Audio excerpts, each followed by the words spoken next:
BHB Radio is brought to you by Anchor. If you haven't heard about Anchor, let me explain. It is the easiest way to make a podcast. First of all, it's free. Second of all, there are creation tools that allow you to record and edit your podcast right from your phone or computer. You can also distribute your podcast through Anchor so it can be heard on multiple top listening platforms like Spotify, Apple Podcast, and many more. You can make money from your podcast with no minimum listenership, and it is everything you need to make a podcast in one place. So feel free to download the free Anchor app or go to anchor.fm to get started. Ladies and gentlemen, what's up? What's happening? This is Coach Coop, and I am joined by Chris Albert. Chris is a good friend of mine, and tonight on BHB Radio, he is going to share his story, which is, by the way, one of the most inspiring that I think I've ever heard in my own circle, and that's that he was a homeless veteran who actually turned his life around to become an internationally recognized trainer and a thought leader in the veterans space. Chris actually is a podcast host in that community, and he helps veterans and everyday people around the world optimize their life, talk about health and wellness, so on and so forth. It's a really good show, and I highly recommend you guys check it out. In addition to that, we're going to get into things like health and mental health, nutrition and mental health, sleep, ways to optimize your lifestyle, Chris's supplementation recommendations, and beyond. And also how to be flexible with your approach to health and wellness too, which I think is always valuable to hear for long-term sustainability. Of course, tonight's episode is brought to you by Real Ketones, the leaders in the exogenous ketone space and the pioneers too, while we're at it. They have a full vault of resources, everything from nutritional plans, apps, guides, and a whole lot more. All you have to do is check out realketones.com. All right, everybody, without further ado, let's get to the show. Good evening, everyone. This is Coach Matt, and you are listening to Better Health and Body Radio, your source for the latest and greatest information and understanding in the world of health, nutrition, and performance, where we give you a seat at the table next to the best and the brightest minds to arm you with the information you need to optimize yourself. Join us for another exciting, thought-provoking episode of BHB Radio, starting now.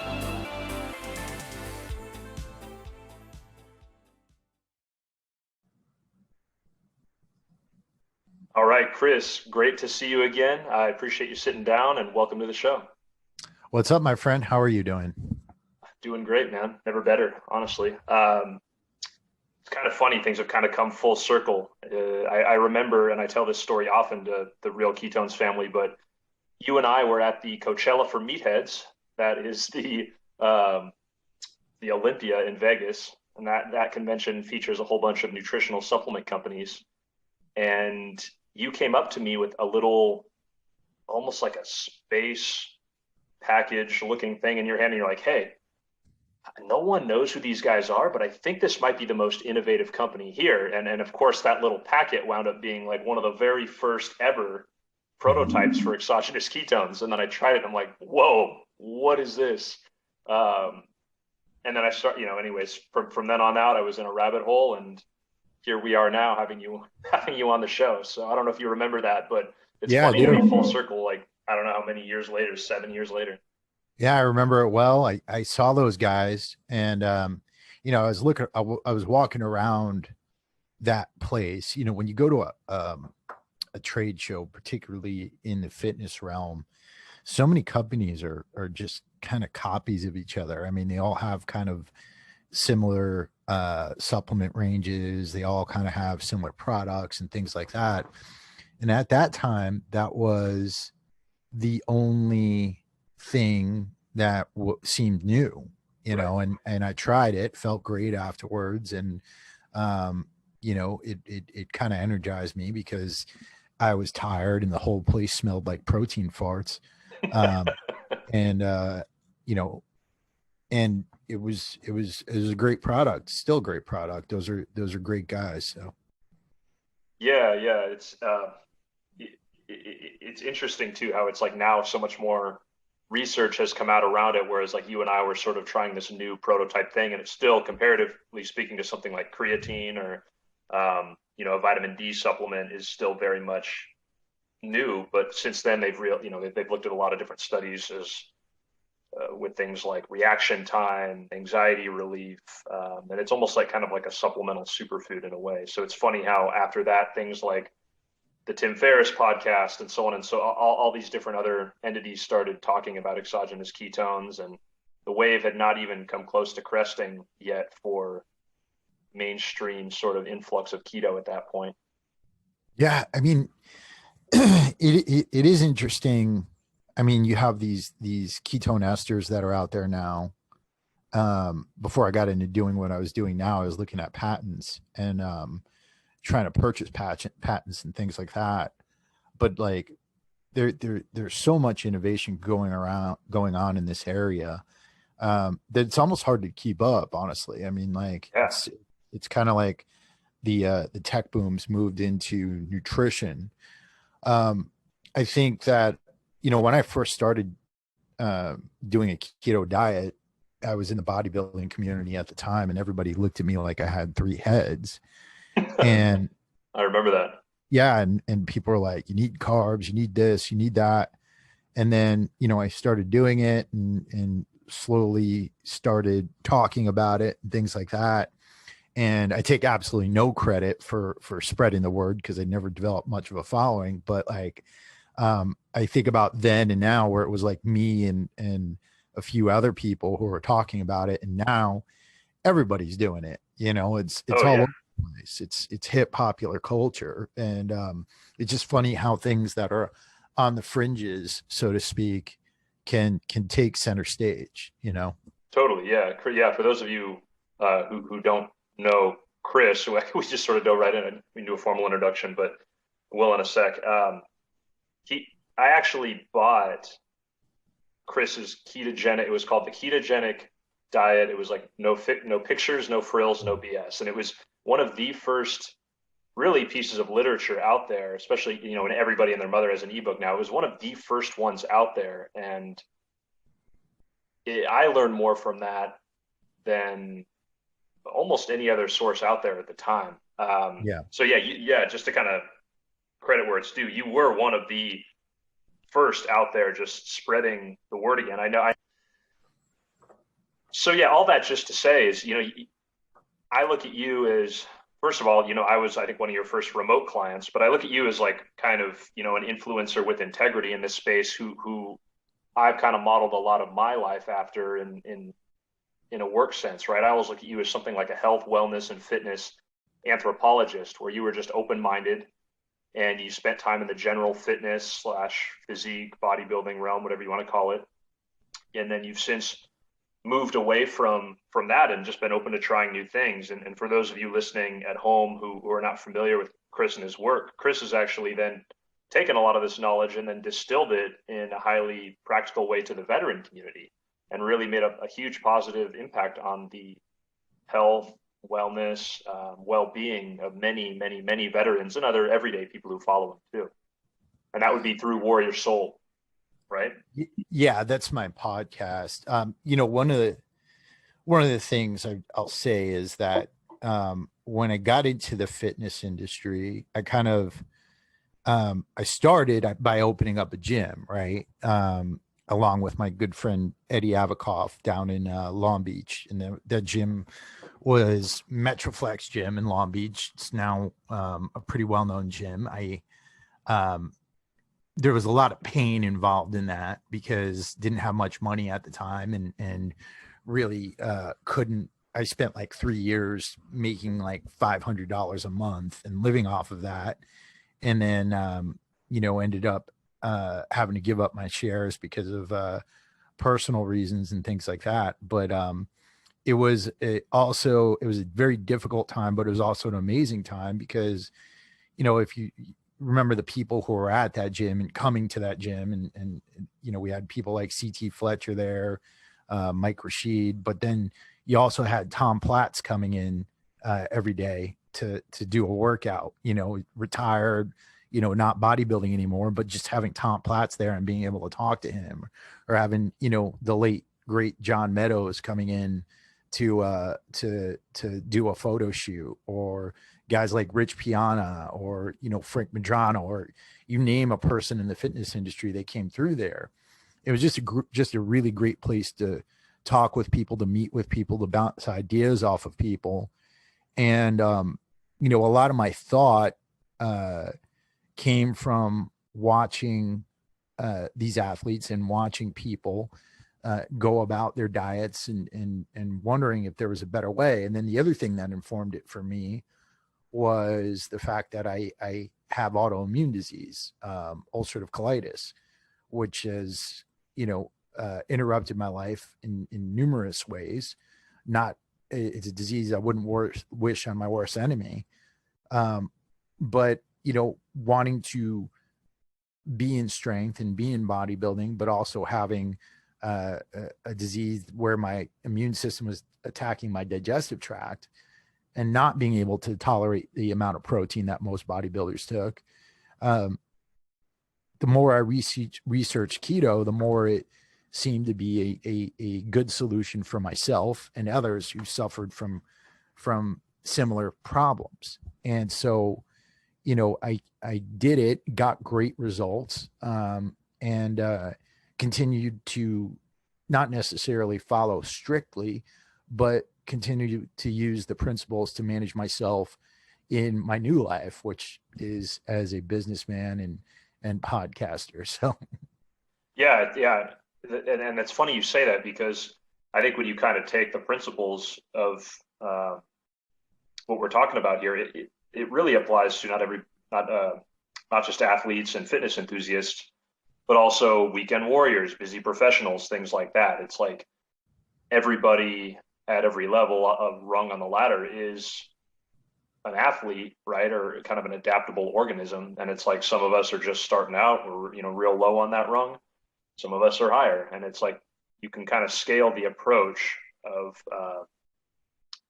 keto to whatever level you're at, and like you said, it doesn't have to be strict. In fact, flexible is probably better, but there's a lot of aspects of a flexible or fat adapted metabolism that are going to benefit people who just want to improve their fitness, and also other aspects that are going to improve things like your happiness, your stress relief, and things like that too. right. And I think so many people, one of the mistakes I saw a lot of people make is that they just try to overcomplicate everything, checking their ketones all the time, and going on these super, super strict keto diets, and, not necessarily having the knowledge they needed to make sure that they were getting the electrolytes, the minerals that they needed, and things like that.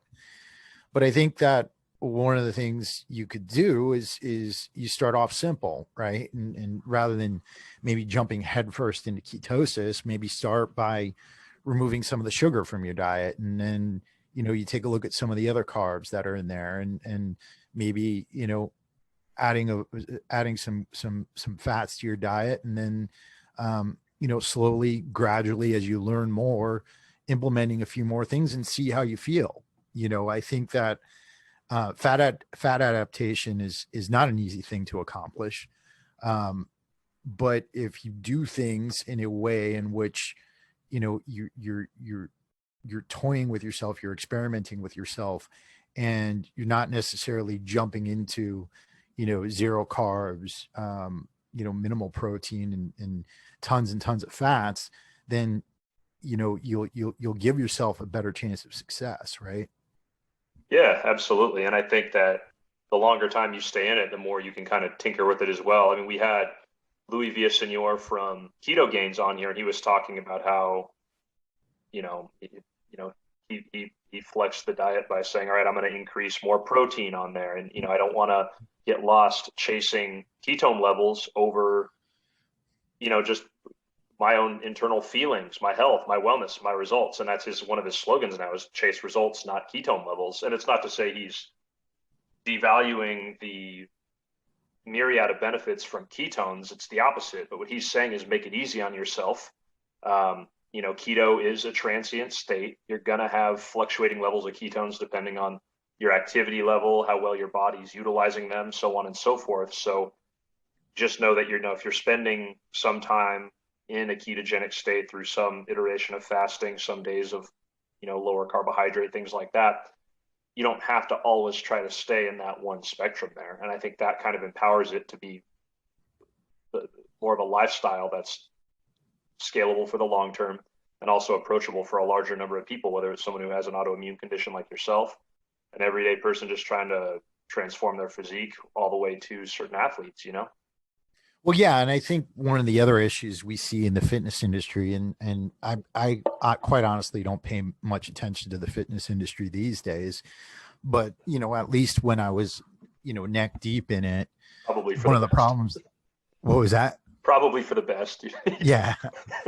One of the problems I saw out there was that most of the practitioners, the trainers, and the online personalities, they're not working Joes. They're not out there working every single day in a 8 to 10 hours a day, or 8 to 12, or 8 to 16 hours a day, putting in a hard day's work. They're in the gym. They're waking up, they're drinking their green smoothie, they're taking their Instagram shot, and then they're maybe doing a photo shoot every now and then they're spending the rest of the day on the computer trying to create programs for people, right? Or maybe they're not creating programs for people. Maybe at worst they're cookie cuttering them out and making tons of money off of that. And I think that one of the things that I realized back then, and one of the reasons why I wanted to, maybe adapt my message and adapt my my media toward the veteran community, was because I wanted to help real people who had real problems. I wasn't trying to um, I, I stopped trying to create things for the biohacker who was going to have everything at his or her disposal. Right. I wanted to create something that would help somebody who was in a bad state get to a better state. And so that's why I turned my attention toward, creating a podcast for veterans. And I don't only talk about fitness, I talk about a lot of things, but fitness is a huge part of, I think, living a happy and healthy life. And I think that veterans deserve that, as they approach the civilian lives, and they should look toward their bodies as a way of living this life to its fullest. Yeah, absolutely. I mean, on that note too, I think veterans provide kind of an interesting demographic to look at, just because there are certain aspects or certain challenges they face that other people may not. And you could talk about whether, I mean, better than I do, but we could talk about during deployment versus the transition stage later. But one thing I always found it interesting that you would bring up is just sort of the pile of Franken food and junk food that consists of what you would call an MRE. And this is like supposedly the nutrition we're feeding some of the most important people in the population doing some of the most important jobs. So can you unpack that a little bit, and how, Well, what yeah, is an I mean, MRE? first I'll say this: MREs do their job, right? Their job is to provide calories for people who are, moving about, right? Not attached to a lot of resources or anything like that. And quite honestly, I think they do that job pretty okay. The issue comes about because of what you get in there. It's a lot of very difficult to digest food.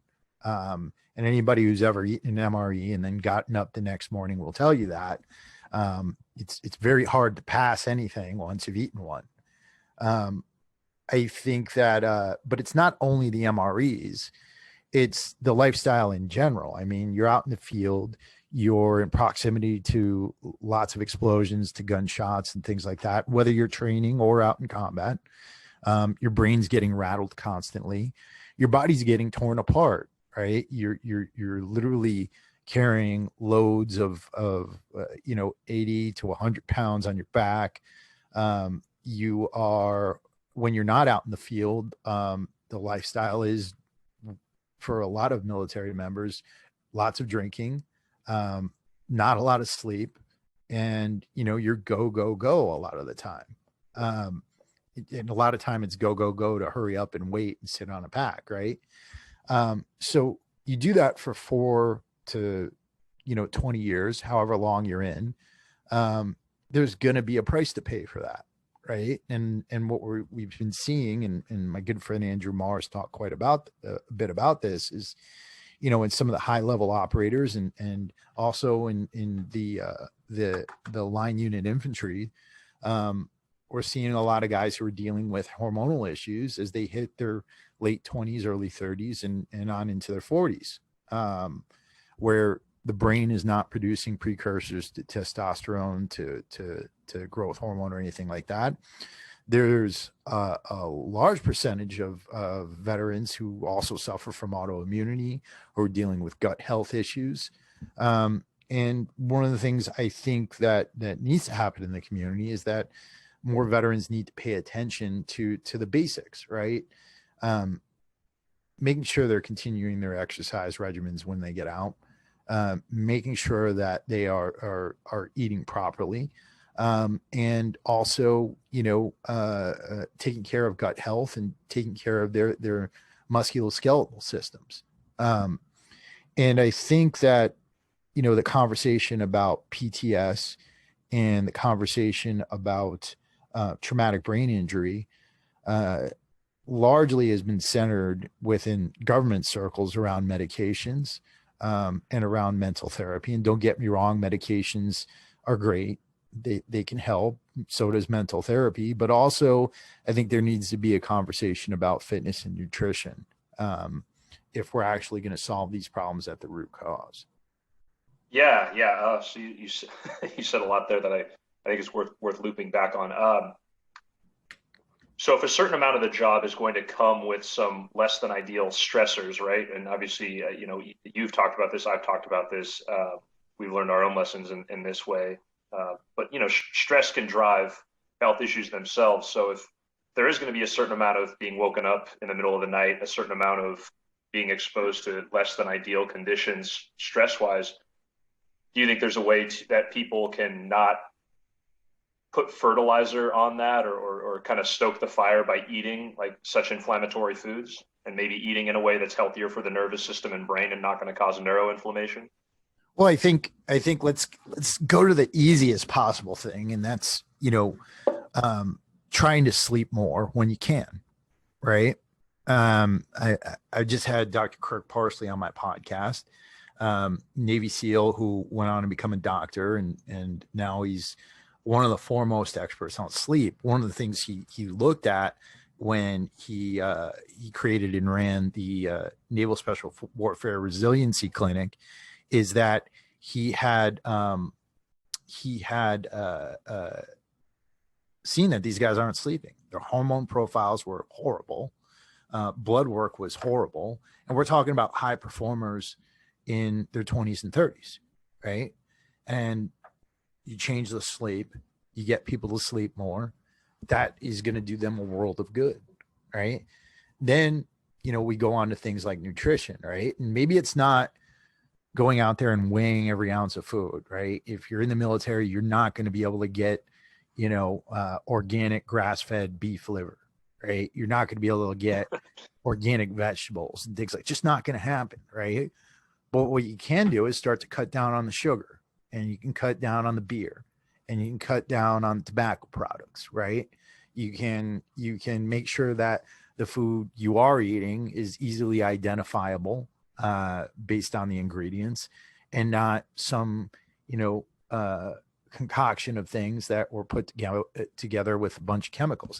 I still think you have to eat some of that stuff while you're in the military. Like you're not going to get by without, eating something that might seem like junk food, but you cut that back a little bit, and maybe you add a little bit more vegetables, a little bit more protein, and you add a lot of water, drink tons and tons of water, and you pull back on the beer. I'm not saying put the beer down for good, because you're young and you got to live your freaking life, right?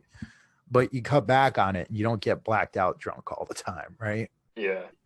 I mean, and those are all sensible things, and I think that that's also important for people like you and I to, tell people, especially people who are just starting out, is that, I think practitioners or people who've been in the space for a while get caught up, what's that next little, 0.5% or 1% improvement I can make? Meanwhile, the people that are ultimately listening to us are ones that haven't even made the wholesale changes yet. You know what I Yeah. mean? And one of the things I actually appreciate about the military and the Marine Corps and the Army and what they've done over the last few years is they've actually changed the fitness regimen quite a bit. I mean, it's Mm. less focused on the long, steady runs and things like that, and more in favor of high intensity interval training. You're seeing a lot more strength training going on in those circles, and I think that's a good thing, right? Because the body hormonally doesn't do well if you're going to put a bunch of junk in it and then tell it to run long distances and things like that, right? It just doesn't in the long term. So you change the training regimen a little bit, you add some better nutrition, and you take care of yourself in your off time, you're gonna be in a much better place than a guy who's not sleeping on the weekends, who's playing video games all night, who is drinking tons, and then going out and tearing your body up in the field, and then just doing steady runs for fitness. Right. Yeah, and I think that's interesting too, kind of on a couple notes. With some of that long-term endurance training, it really is hard on the body. And I'm not telling people not to do endurance training if they're listening and they love it. That should supersede anything if you like it. But the human body just was not meant for endurance type work. And I also think there's a certain element of degrading your fast twitch muscle fibers and a lot of these neurological reflexes that and everybody's really dependent on, but especially in the case of the military, I mean, you literally have to have your system operating on a hairline trigger sort of whole system. So I think there's a certain amount of degradation that can occur with the wrong kind of training. So it is encouraging to hear that they've done more positive things there. On that note, too, I don't know if you've seen some of the more recent research that's came out to show that exogenous ketones can improve reaction time by as much as 10%, which I think would be huge if you're talking about a population that fractions of a second could be life or death depending on the situation. Right. And that would be great. I think, for some people. I also think that, exogenous ketones, as great as they are, they're also expensive. Right. And I think that a lot of these guys aren't going to spend the money on it either. Do I think it would be helpful? Absolutely. It'd be great if the government even, started investing some money into it. But like, I want to make sure that these guys understand that you've got everything you need within yourself. As far as the series of chemical reactions that can occur to put you in a better place. Doesn't need to be full on ketosis, but you can help yourself to get to a better mental state, a better physical state, and a more endurance state, through, just a series of actions and the food you're putting in your body.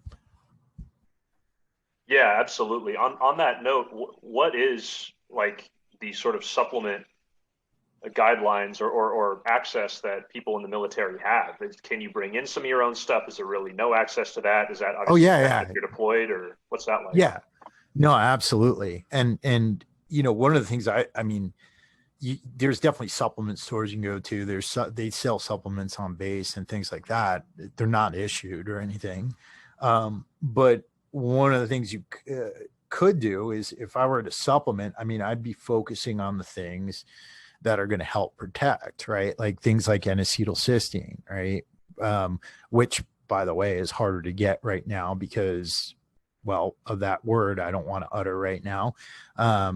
Amazon's made it a lot harder to get it, but it is out there on the internet available. It's NAC, a precursor to glutathione, helps with cellular turnover, can really help with brain and liver function. Making sure you get enough vitamin D, right? Make sure you get enough vitamin K2. Vitamin D is extremely important to the body, responsible for so many functions. K2 to help reduce calcification. Making sure you're getting things like fish oil, right? So important for brain health, and so important for reducing inflammation. Those basics there. Just doing that will get you a lot, right? I think that there's probably a bunch of others I could talk about, but I think those three in my mind are the ones I'd be focusing on. Yeah, I think I would agree with that. I think that as someone who has helped people in, we'll call it kind of like that tactical population and everyday people, I think what's interesting too about all this stuff is that people don't operate, like these things don't operate in silos, right? Like something that's going to improve your nervous system or your mental state, nutritionally speaking, is not just going to be exclusive to athletes if it improves your reaction time, right? It's also going to carry over to an old woman if she trips, falls, and like has the reflexes to catch herself, right? Because she has a healthy nervous system. There's not a lot of neuroinflammation going on there, things like that. To add, as far as like working outwards with essential supplementation, I would add electrolytes to that for sure, some type of mineralization, because you need those to carry out baseline cell to cell function, neuron communication to and your synaptic wiring. All that stuff is dependent upon your hydration levels, both from a quality water perspective and from an electrolyte perspective. I think vitamin E, because it can help vacuum up a lot of estrogen that we might get in from non-organic foods and things like that. It's sort of like a Zamboni for that. And in a population like like when we're talking about today, if you do have to eat a certain amount of quote unquote BS, I think those are two that I would add to that. On top of that too, I think that collagen protein is going to be really important for not just the immune or some sort of bone broth, gelatin, things like that.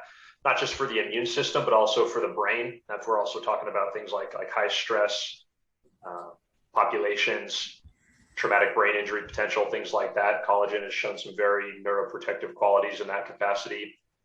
And then part of why I like exogenous ketones for the veteran community is because of a lot of the work that Dr. Dom D'Agostino has championed with regards to being a neuroprotectant. And obviously, go a lot of different ways with that. But I think mental health, like reducing anxiety by 40%, like a recent study showed, and then also, just resiliency to stress and injury to the brain and nervous system, I think makes them pretty intriguing for that crowd. There's a couple other big supplements that I'm forgetting right now. Magnesium, glycinate, I think being one of them, and there's one other one. But yeah, it is interesting. I didn't know that they had access to that while you're in service. Yeah. I mean, you can get access to anything. I mean, because you could order it, right? I mean, we live in an amazing age where you can just go online and something could be to your door whenever, right? All right, Chris. So one thing that I think thanks to people like yourself, has been put in the limelight a little bit more is the difficulty in transitioning that a lot of veterans have back to regular life, if you will, and obviously this is a multi-layered thing. It's involved. You could look at everything from like therapies to work differences and how the whole life as a whole and work is set up and all that. So I don't want to come across like I'm being a little bit overly simplistic or myopic here, but both in the case of veterans and for everyday folks, I do strongly believe, and not just believe, I mean, it shows, like there's a lot of research to support this, that you can eat and treat your body in ways that can either help your stress, anxiety, and traumatic disorders, and there's also ways in which you can make them worse. So are there any things, whether it's meditation or like, maybe inflammatory foods to avoid, any advice that you tend to give people who are in high stress situations to like really help at least give them the physiological or biological foundation to feel good? Well, like if we're talking about veterans in in transition, um, what trying to figure out civilian life, I think that the primary advice I would give them is not to avoid stress. There's going to be this temptation to try to when you get out to go and do nothing for a bit, and I wouldn't do that. I'd get right to work. I would go get on with the next mission. I'd have a plan for what you're going to do before you get out. I would immediately try to implement that plan. Even before you're getting out, I would figure out what you want to do for a living, what you want to learn, what you want to try, you know, and I would start those wheels turning, maybe even, a year and a half, 2 years before you start um, to EAS. I I really, really think that's important. The other thing, PCS, I'm an idiot. But the other thing I'd say is, don't drink. Like, just don't. Like, I, I've got a history with alcohol, and nothing good has ever come from me getting blacked out drunk. And I think that there's far too many of us in this community who maintain the drinking habits that we had when we got out. And I'm not trying to sound like a puritanical asshole. I'm just telling you from experience. It's never led to anything good for me, and it's never led to anything good for a bunch of people in our community. And it's depressing, and it's gonna make you feel like shit. Maybe not in the immediate term, but it's gonna make you feel like shit in the long term. So, and I'm not telling you never to drink a beer, never to take a shot, but do it in moderation. Um, then I would say, get lose every preconception you have about civilians and start getting around civilians who are good people, right? Start trying to find productive people, try to hang out with them as much as you can, learn from them as much as you can, approach them with humility, because you definitely got something you can learn from them. And try to get around high performers, try to find people who are in executive positions, try to find real estate investors, try to find people who've done well for themselves, and try to learn as much as you can from them. And so those three things I think are really important. As far as food and nutrition, and exercise, it's more of the basics, right? Don't kill yourself out there in the gym every day. Don't kill yourself with exercise, but make sure you're moving. Make sure you're lifting the weights, right? Make sure you're getting your heart rate up. Make sure that you're eating good food, right, with identifiable ingredients. And try to get away from the sugar and all the chemicals and things like that. I mean, just basic stuff, man.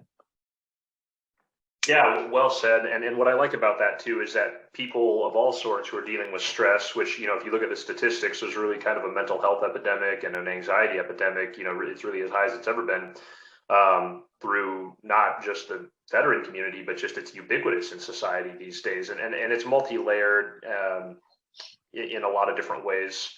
But I think with nutrition, as far as fundamentals, some things that I tend to recommend for people are like I tell people to look out for things like wheat and gluten, and you don't have to be a celiac, because really only 1 in 100 people are. But I always joke that everybody's intolerant to junk, even if you're not intolerant to gluten. And then if you talk to a lot of artisan chefs, they'll tell you that they use way more gluten, which is a texturing agent, protein, in wheat products than they used to, and also there's a high amount of pesticides, glyphosates, things like that in there that cause these, what a lot of people potentially mistake as a gluten sensitivity might just be simply being intolerant to pesticides and things like that. So Mhm. because our nervous system is linked to our gut, I just can, both in the research and in personal experience working with many clients and colleagues experience, can tell you that it can put you in a different headspace and make you a lot more stressed out and heady when you're eating that kind of stuff. And another big one that I think you actually taught me, Chris, was industrial seed oils and polyunsaturated fatty acids. A lot of those, like, canola oil, soybean oil, vegetable oils, peanut oils, they actually are like, the term you used was metabolic poison. And those can actually cause for one, they can get stored super easily as fat. And when you then go to burn that fat through activity, it actually causes a sort of like a storm of anxiety and stress reaction hormones to be liberated as well. So I think that, making sure you're getting healthy saturated fats in, which have been demonized in the mainstream, those actually terminate stress reactions in the body. And those polyunsaturated fatty acids, or PUFAs, those Yeah. vegetable oils, they actually amplify them. And I think that Yeah. that's an important thing to look at for people and their mental health stress. I agree with that 100%, and fully endorse that. One thing I would say about the gluten and the junk food, don't eat it all the time, but every once in a while, make sure you do, right? And there's a reason for that, and it's because you never know what kind of situation you're going to get put in. You might have a situation where you have to eat McDonald's, or you might be in a situation where you have to eat gluten, right? And one of the things that we want to be is we want to be adaptable. And if you're going to get sick after you eat one of those things because you never eat it, then that's probably not a good thing, right? And so, don't eat those all the time. But every once in a while, make sure you go have a cheeseburger, make sure you go have a slice of pizza, make sure you have some gluten pasta, and allow your gut bacteria to get used to those kinds of things in a way that's, you're not going to get sick if they're introduced to your system.